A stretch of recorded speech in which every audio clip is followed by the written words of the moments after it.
dos próprios rivais e da polícia tem que ter armamento. Então, infelizmente, para nós, o armamento sempre é um armamento top de linha, o que o pessoal tem nos morros. Mas o que você olha por aí, vamos dizer, esse olhômetro, ele está muito mais aperfeiçoado aí? Você tem como combater esse tipo de armamento?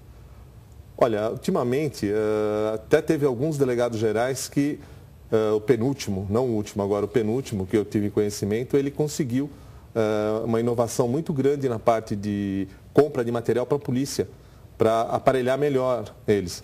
Mas mesmo assim é deficitário perante o que o pessoal usa no morro, vamos dizer assim. Olha, eu vou só citar uma curiosidade, que o próximo convidado aqui, que a gente está comentando a questão do armamento, e agora eu vou chamar um advogado, né, que é lá também do mesmo bairro que é lá do Tatuapé, vai falar um pouco da questão de segurança. Mas só uma curiosidade sobre que o senhor até ajuda em produção, às vezes, no conhecimento de produção até de novelas e tal, né? Isso é uma curiosidade, viu? Ele é a pessoa consultada para tudo isso, né? Que tipo, o que usar, tudo. Sim, é um trabalho que eu faço desde 97, que cuida dessa parte tanto de efeito de tiro como de armamento, porque o mais próximo que tem da realidade é o que eu faço. Então, é o que eu procuro transmitir e fazer quando tem uma novela ou algum filme que pede minha orientação para realizar. E doutor, quando você tem um trabalho com a polícia, balística também, esse tipo de trabalho vocês terminam realizando? Não, a balística já usa a polícia científica. Sim. Eles têm um bom aparelhamento, não sei se dá tempo sempre em casos de homicídio ou tal, de usarem, mas porque às vezes não dá tempo hábil para se fazer uma perícia balística e tudo mais tal no assunto. Mas eles têm equipamento suficiente para fazer isso. Como civil, pessoa civil, não temos condição nem de dar algum palpite ou falar alguma coisa sobre o assunto. Olha, agora a gente vai para o próximo bloco, né? Vamos falar sobre legislação agora, né? Mas vamos agradecer ao doutor. Olha, e para quem quiser conhecer, depois a gente passa no próximo bloco ali esse trabalho do senhor, que é fantástico. Obrigado por sua presença hoje. Agora a gente vai chamar. E deixa aí um recado quem quiser conhecer aí seu clube lá. Tem um site rapidinho para passar? Tem. É a Associação tatuapedetiro.com.br. É um site que tem todos os ícones ali para você entrar e conhecer o clube virtualmente, e o dia que quiserem pode frequentar lá sem problema nenhum para conhecer. Obrigado, mestre. Disponha. Agora a gente vai no próximo bloco falar com o doutor Leopoldo, que é da OAB do Tatuapé também. Até o próximo bloco.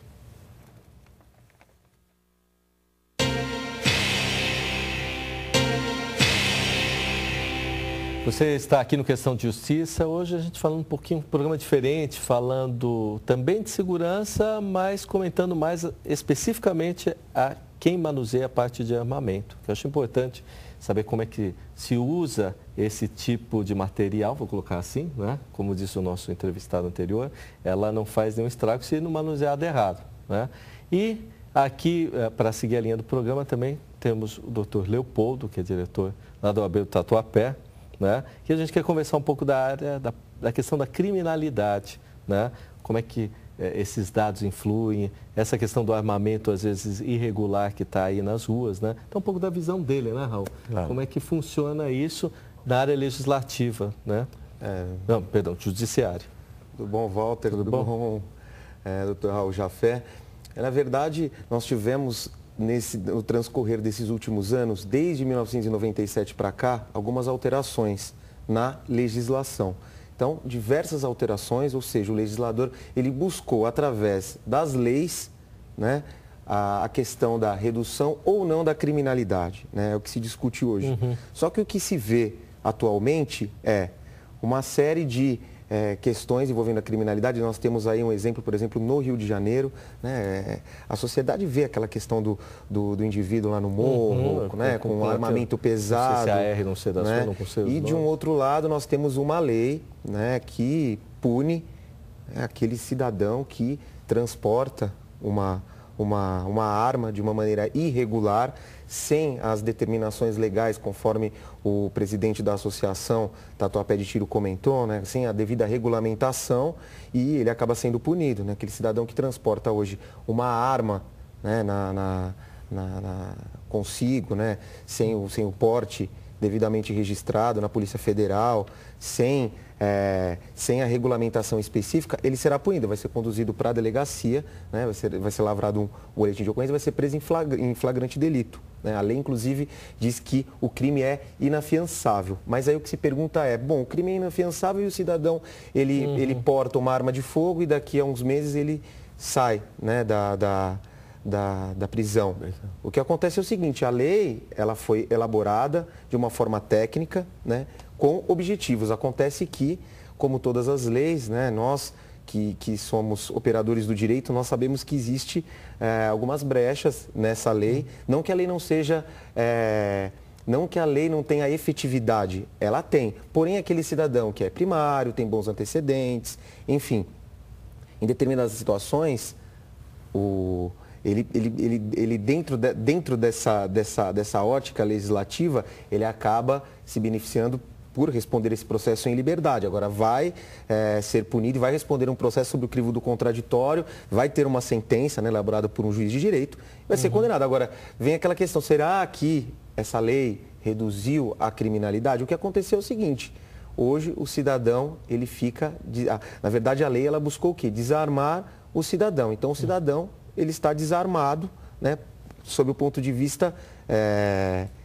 sob o ponto de vista legal, né? Só uma lei, pergunta. Ela busca... Pela lei, até para entender o que ficou, o que está em vigência. Quer dizer, pela lei, eu vou lá numa loja, tudo bem, me deram a possibilidade de eu comprar essa arma, adquirir, eu fui na loja, retirei a arma, depois de passar por todos os trâmites que o Alex falou, depois explicando justamente como é que se consegue comprar uma arma hoje.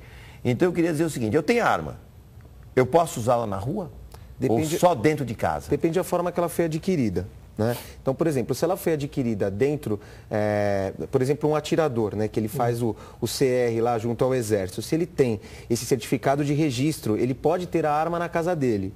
Agora, para transportar essa arma, sob o ponto de vista legal, ele precisa de uma guia de tráfego dessa arma. Isso o Exército que vai produzir essa guia e ela tem um prazo determinado para ele transportar essa arma. Agora, se ele quiser portar a arma, ele precisa pedir, né, junto à Polícia Federal, um porte. E, aliás, um porte que hoje ele é admitido de uma forma bem restrita. Não é qualquer cidadão hoje que consegue um porte de arma. Inclusive, se eu não me engano, até sob o ponto de vista psicológico, ele é analisado. Não sei se tiraram, não estou muito a par especificamente da questão interna da Polícia Federal. Não sei se a lei lá, ela ainda prima por essa questão do laudo o laudo psicológico, né, daquele que vai portar a arma. Mas, além disso... Ele tem que buscar diversas, ele tem que cumprir diversas determinações legais para se ter a arma. Agora, aquele cidadão que adquire uma arma, né, e que de repente adquiriu essa arma até antes de 1997, da Lei 9437 de 97, ele teria até o prazo de 2008, até o ano de 2008, para registrar essa arma, né, informar o registro dessa arma. Se ele não informou e ele tem essa arma em desacordo com a determinação legal, se ele transportar essa arma ou ele possuir essa arma dentro de sua residência e essa arma, ele ocultar essa arma dentro de sua residência e alguém, de certa forma, entra na residência, a polícia no caso, entra dentro dessa residência e encontra essa arma, ele vai ser preso em flagrante, porque a lei, na verdade, ela pune não só aquele que porta, mas aquele que transporta, que adquire, que guarda consigo, enfim. Né? A lei ela traz diversos verbos, né, no tipo legal. Então, qualquer infração à lei, né, e essa infração que eu digo enquadrada em um desses verbos do tipo penal, ele vai ser punido. Quer dizer, se eu ainda tiver na minha casa aquela garruchinha antiga que pertenceu ao vovô, que nem dispara mais, mas aí chega um policial por algum motivo, até uma denúncia anônima. Ele chega lá e me vê com aquela garruchinha velha, tal coisa que tem lá na água. Que nem atira mais. Eu posso ser preso em flagrante delito? É complicado, pode ser preso em flagrante delito. Agora... Porque tinha um prazo para devolver e eu não devolvi. Tinha um prazo para devolver, inclusive para informar, né?